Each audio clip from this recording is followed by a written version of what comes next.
Pois é, minha gente, sentem aqui perto do fogão a lenha, que a prosa de hoje é daquelas que arrepiam a alma. Dia 15 de outubro de 2022, um sábado de sol que prometia alegria, lá para as bandas da Serra da Mantiqueira, numa cidadezinha chamada Vila da Neblina. Um nome que, olha, já dá um calafrio, né?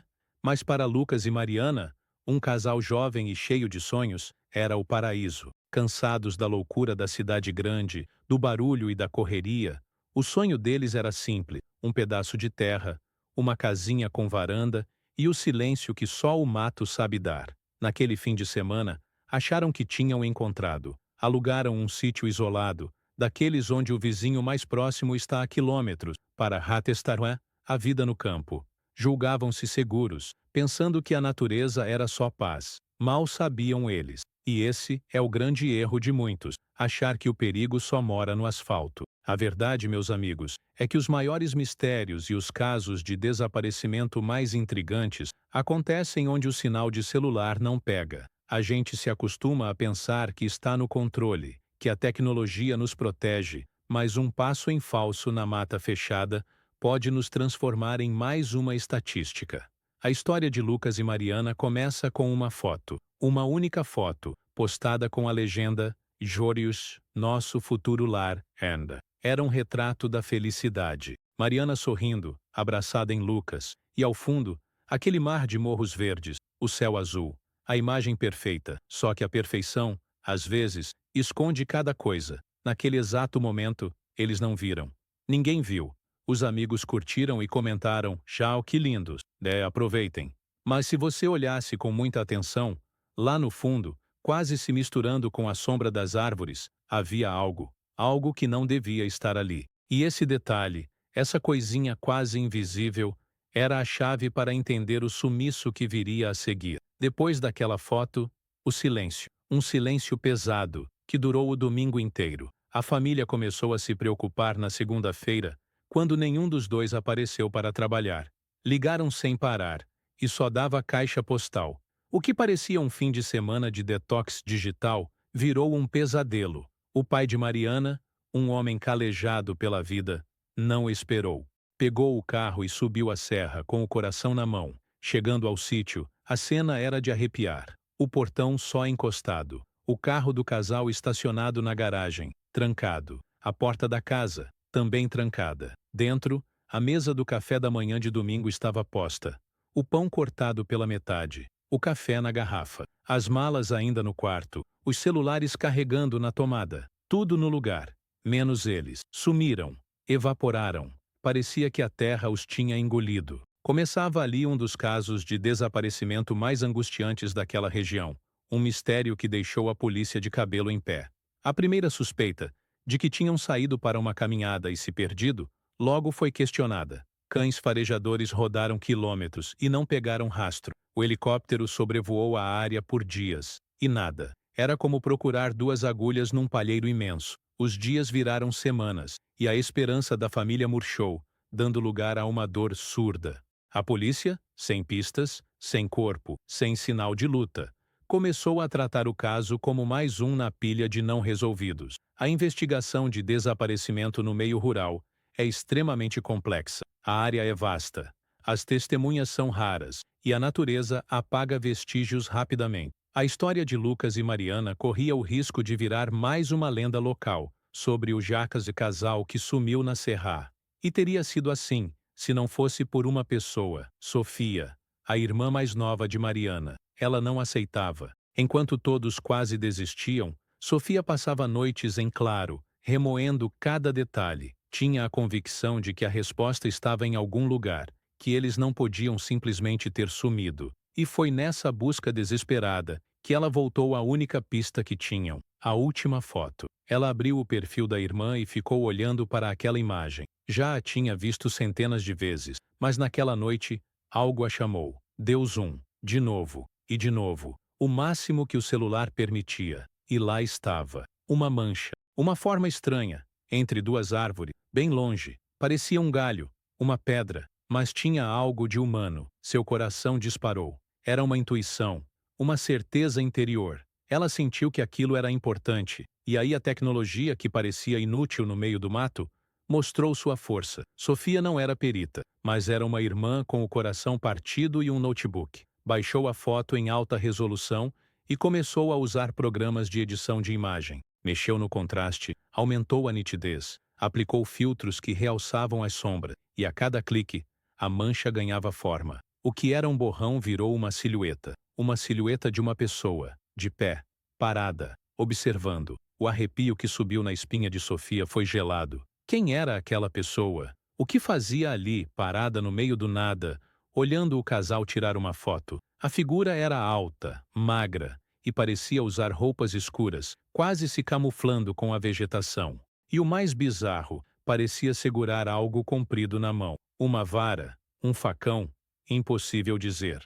Mas a presença daquela pessoa mudava tudo. O desaparecimento misterioso deixava de ser um possível acidente na natureza e ganhava um contorno muito mais sombrio. Podia ter sido um crime testemunhado apenas pela lente de uma câmera. Sofia não pensou duas vezes. Imprimiu a foto ampliada, com a figura circulada em vermelho, e correu para a delegacia.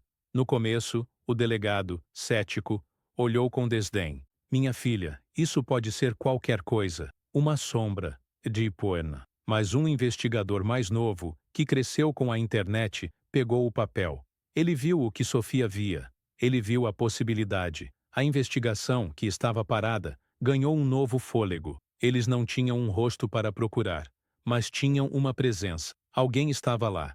A polícia voltou ao sítio. Dessa vez, não procuravam por um casal perdido, mas por um observador. Começaram a conversar com os poucos moradores da região, mostrando a foto ampliada. O senhor já viu alguém assim por aqui? Alguém que vive isolado? Ué? E foi um sitiante antigo que deu a pista. Olha, pode ser o velho do Rio. Um homem esquisito.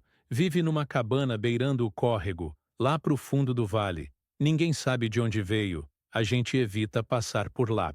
Era uma pista frágil, mas era tudo o que tinham. Uma equipe de policiais se embrenhou na mata, seguindo o córrego. Após quase 2 horas de caminhada, encontraram a cabana tosca, feita de madeira e barro, quase engolida pelo mato. E na porta, um homem alto, magro, de barba comprida e roupas surradas, exatamente como a silhueta na foto. O homem, ao ver a polícia, não reagiu.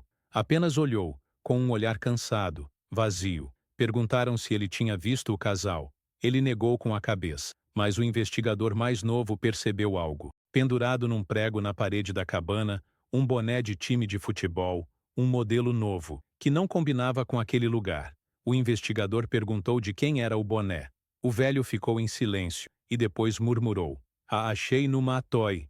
A desculpa não colou. Com uma autorização de busca, entraram na pequena cabana, e lá, debaixo de um monte de panos velhos, encontraram a câmera fotográfica de Lucas e a mochila de Mariana. O caso teve uma reviravolta brutal. O velho do Rio foi levado para a delegacia. Lá, depois de muita conversa, ele contou sua história. Disse que viu o casal chegando e os observou de longe. Viu quando tiraram a foto. E viu quando, no fim da tarde, eles decidiram explorar uma trilha perigosa que saía dos fundos do sítio. Uma trilha que levava a um despenhadeiro. Ele disse que tentou gritar, avisar para não irem. Mas eles estavam longe, rindo, e não ouviram. Ele não os seguiu, pois tinha medo de gente. No dia seguinte, por curiosidade, foi até a trilha. Na beira do precipício, encontrou a mochila, a câmera e o boné.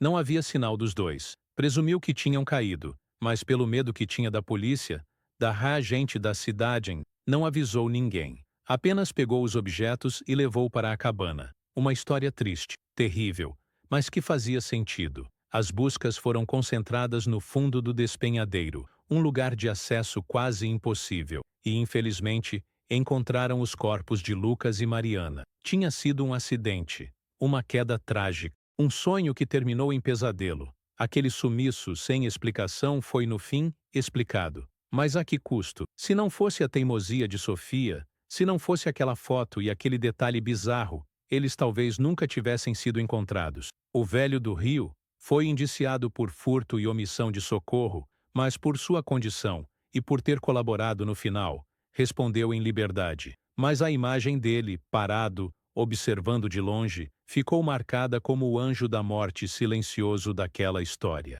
Essa história nos ensina que o perigo muitas vezes não tem cara, não faz barulho. Ensina que nossa intuição, especialmente a da nossa família, vale ouro. E ensina, principalmente, que em um mundo digital, uma única imagem pode conter a verdade que ninguém mais vê. Precisamos ter esse olhar atento, não só para as belezas, mas para os detalhes que fogem do padrão. O que você teria feito no lugar da Sofia? Teria pensado em ampliar aquela foto? Fica o alerta. Quando for para um lugar isolado, avise alguém do seu trajeto exato, estude o mapa e desconfie de trilhas não demarcadas. A natureza é linda, mas não perdoa. E pessoas, bem, pessoas são sempre uma caixinha de surpresas. Cuidado nunca é demais. Agora que você aprendeu como um detalhe digital pode mudar tudo na investigação de um desaparecimento misterioso, assista ao próximo vídeo, onde eu explico os 3 aplicativos que a polícia usa para encontrar pessoas desaparecidas e que você pode ter no seu celular. O conhecimento é a melhor ferramenta de prevenção que a gente tem. Fiquem seguros e até a próxima prosa.